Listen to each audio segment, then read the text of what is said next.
A few weeks ago, I was in Los Angeles on a family reconnection tour, seeing relatives that I hadn't seen during the pandemic. And I was speaking with my niece, Megan, and her husband, my nephew, Randy, and they told me this story, this crazy story, this wildly improbable story about a dog. And their dog story just has Jewish angles and human angles and getting out of the pandemic angles. So I just have to tell you their dog story. So Randy and Megan and Jaden and Mara, their children, are a huge dog family. As you know, the world is divided into dog people and not dog people. And they are on the extreme end of dog people. They had a dog, a miniature schnauzer, that they called Kelsey for 15 years. And Kelsey was a beloved part of their family. They all had a deep connection to Kelsey. And 15 years, you know, if you're a dog person, this is a long time, a long life for a dog. And when Kelsey passed away, they really missed her. And they really mourned her. And it was a very big deal. And then in the fullness of time, after mourning Kelsey, they thought it would be good to get a new dog. But just then, the pandemic set in. And you may know, if you've been following such things, that during the pandemic, getting a pet was intensely popular. And it was very hard. There were supply and demand problems, especially to get a cute little puppy. Just couldn't get a pet, especially couldn't get a puppy. And so the family decided, okay, well, it's out of our hands. We can't get a dog after Kelsey was laid to her rest. And then one night, an ordinary night in their home, Randy and their son Jaden are at Little League. Megan is preparing dinner.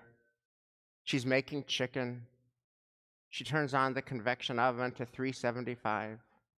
She takes out the shake and bake, getting ready with the chicken, getting ready. Ring, ding, ding, ding. The phone. It's her mother-in-law, Helene. Helene lives about 20 minutes. Megan, if you and Randy and the kids want a dog, come to my house now. If you come to my house now, you will see the cutest cavapoo ever. And you can take this cavapoo home. Megan turns off the convection air oven, puts the chicken back in the refrigerator, gets her daughter Mara, calls her husband 100 times, come to your mothers, come to your mothers, come to your mothers, come to your mothers. But he's at Little League. And they race over to her mother-in-law, Helene, and there they see the cutest cavapoo puppy in the world. And they can take it home. How did it come to be that in the middle of a pandemic, when no one can get a puppy, they could take this puppy home? So Helene introduces them to her neighbor. And the neighbor tells them the following story. She and her husband are in their 70s. And when the pandemic started, they just realized they needed a pet to really take care of, to occupy their energy during the pandemic. And getting a pet is beyond them, but they have a daughter who's actually a student at Harvard Law School who's really good, tech savvy. They don't do the internet, but their daughter's tech savvy. She finds a dog breeder who does cavapoos. She flies to the dog breeder. She gets the little cutie pie dog. She puts it in one of those little metal cages and under the seat in the plane. Comes back to California, comes to Los Angeles, rings on her parents' door. Mom and Dad, Here's your cavapoo. Just what they wanted. There was only one problem. Just that week, the father, the husband in his 70s, had emergency Tommy John surgery. Tommy John surgery is very, very painful. And the recovery of Tommy John surgery is very, very painful. And so now there were two things that took an inordinate amount of work, patience, and time. Raising a puppy, especially in the early weeks, you can't teach old dogs new tricks, so you got to teach new dogs new tricks. So raising this puppy, work, time, patience, and recovering from Tommy John, work, time, patience. And he said to his wife, honey, we can't do this puppy now. And the neighbor, the wife, knew that Helene's kids are dog family, and so she made the match. So why do I tell you this dog story on Shabbos morning? Because when my niece takes one look at this dog, she falls in love, and she exclaims, it's Bashert. It's Bashert. So Bashert is a Yiddish term, and it's an ancient Jewish category. Bashert means it's in the stars. It's just meant to be. It's just destined to be. It's our destiny that we take this dog home.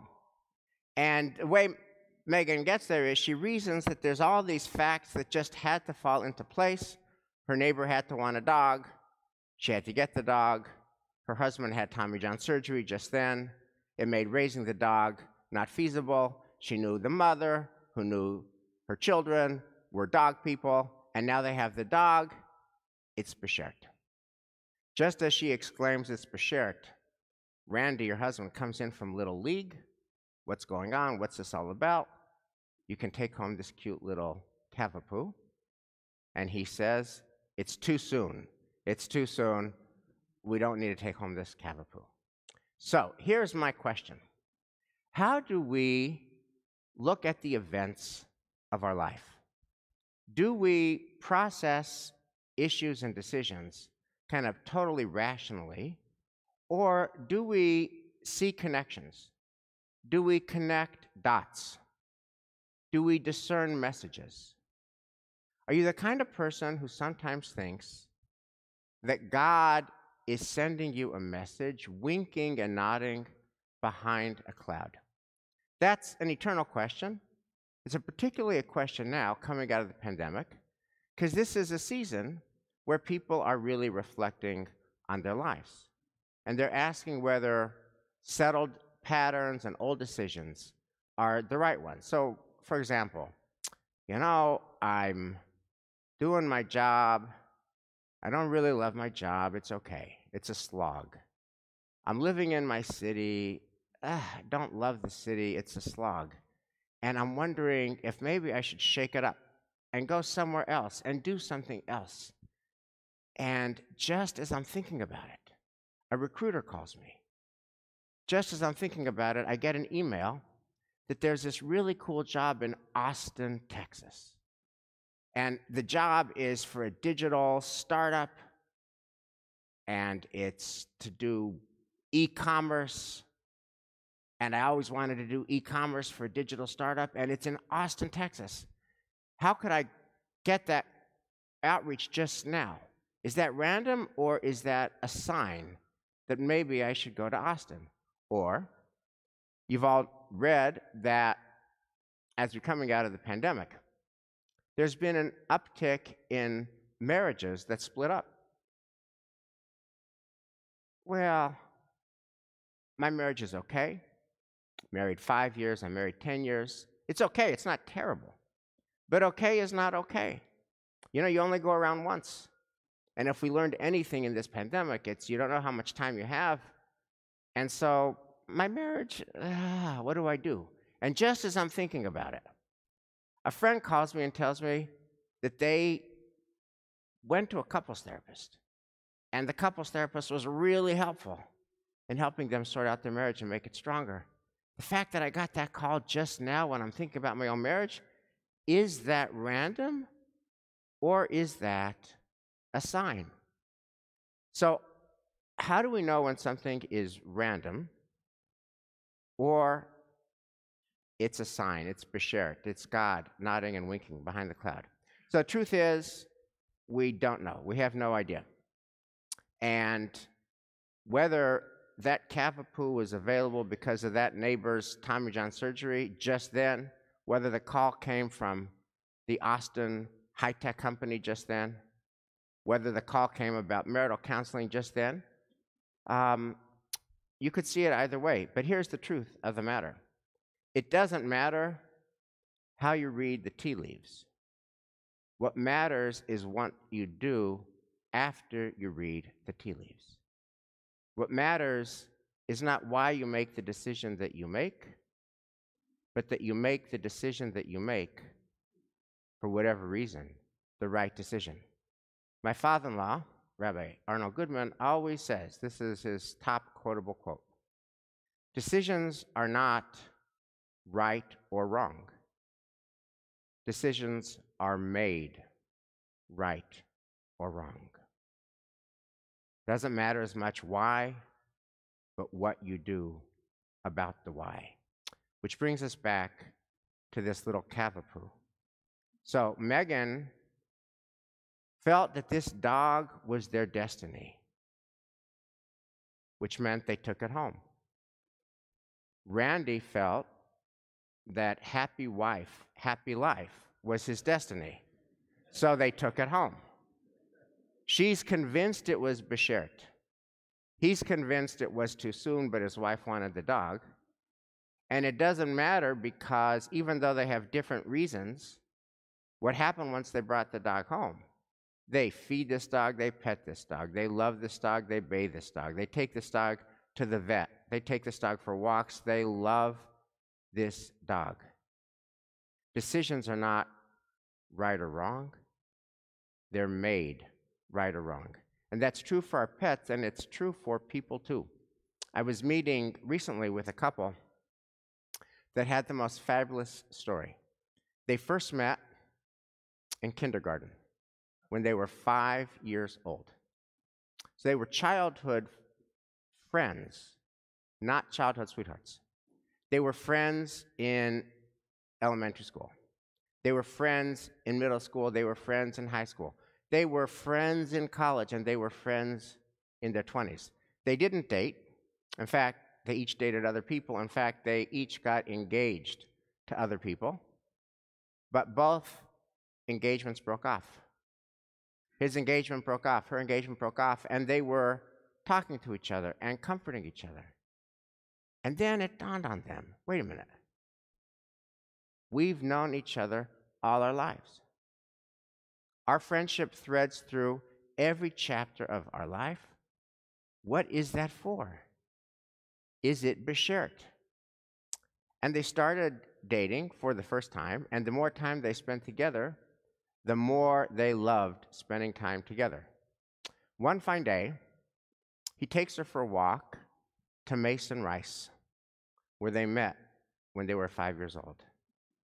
And they're seated on the steps of Mason Rice.